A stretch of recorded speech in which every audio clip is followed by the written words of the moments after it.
যদি কেউ হেফাজত থাকতে পারে, আল্লাহ রাব্বুল আলামিন ভিতরের যে দুইটা চোখ আছে এই চোখটাকে খুলে দিয়ে আল্লাহ নিজে দিদার দিবে। আরে কারে কই আর কারে বুঝাই? বান্দা কষ্ট করবে এটা আল্লাহ বোঝে না?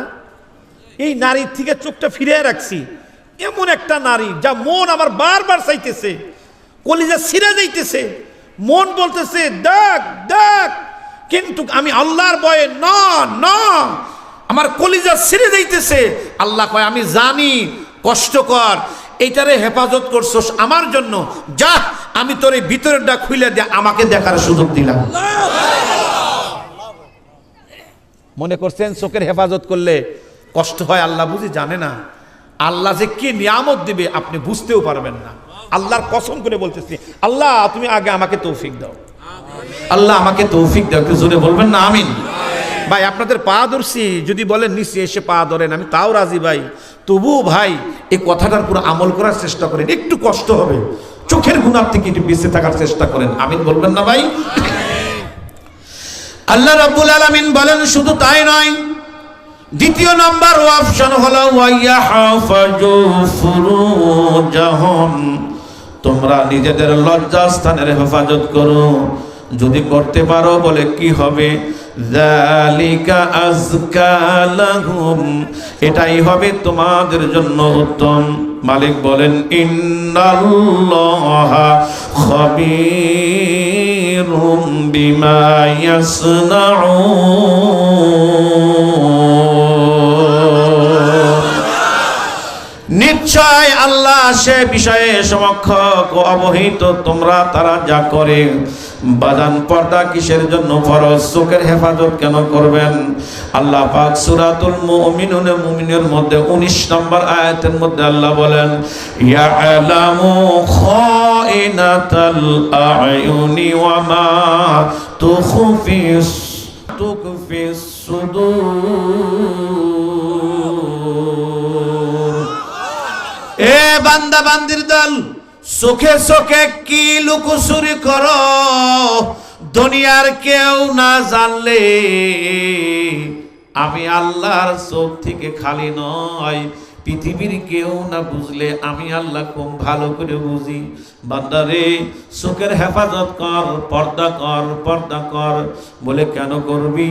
যদি চোখের হেফাজত করতে পারো, আমি আল্লাহ ওয়াদা করলাম, আমি আল্লাহ ওয়াদা করলাম, তুমি যদি চোখের গুনাহ থেকে বেঁচে থাকতে পারো তাহলে এটাই সবচাইতে বড় গুনাহ। এটার থেকে হেফাজত থাকলে আমি আল্লাহ নিজেই তোমার অভিভাবক হব, আমি তোমার সাহায্যকারী হব। আল্লাহু ওয়ালিয়ুল্লাযীনা আমানু ইখরিজুহুম মিনাজ-জুলুমাতি ইলান নূর।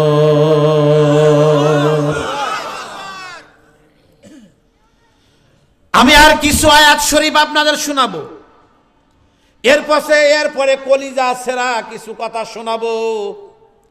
মেয়েদের অতীত, মেয়েদের ঈমান কেমন ছিল আর আমাদের ঈমানটা কেমন।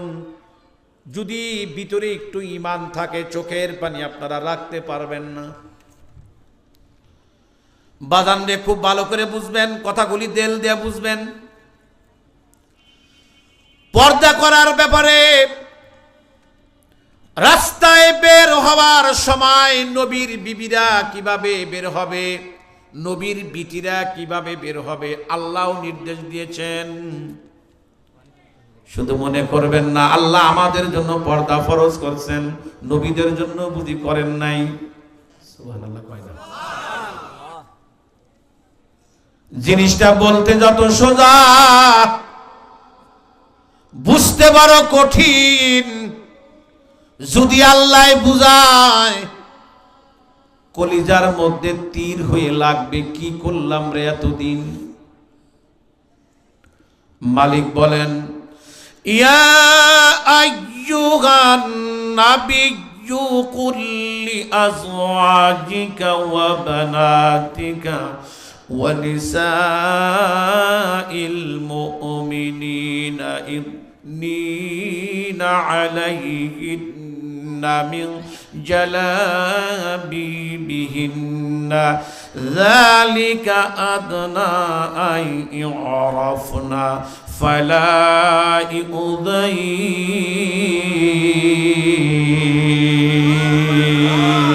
আর জোরে বলেন আল্লাহু আকবার। সূরাতুল আহজাবের 59 নম্বর আয়াতে আল্লাহ বলেন, হে নবী, আপনি আপনার স্ত্রীদেরকে, আপনার কন্যাদেরকে এবং মুমিন নারীদেরকে বলে দিন তারা যেন তাদের চাদর নিজেদের উপর ঝুলিয়ে দেয়, এতে সহজেই তাদের পরিচয় পাওয়া যাবে, ফলে তারা লজ্জিত হবে না। পৃথিবীতে যত নারী অপমান অপদস্থ হয়, জিজ্ঞাসা করতে চাই জবান খুলে বলেন তো আমার বাংলাদেশের নারীরা বেইজ্জত হয় কি হয় না? সবচাইতে অপমান অপদস্থ আমাদের নারীরা, কথা কয় না কেন? তোমরা না অধিকার চাইতে যাও? ওই যে গতকালও রাজপথে মিছিল করতে গেছে, অধিকার চাইতে গেছে, পুলিশ দিছে পিছে লাল করিয়া আর গরম পানি, কথা কয় না?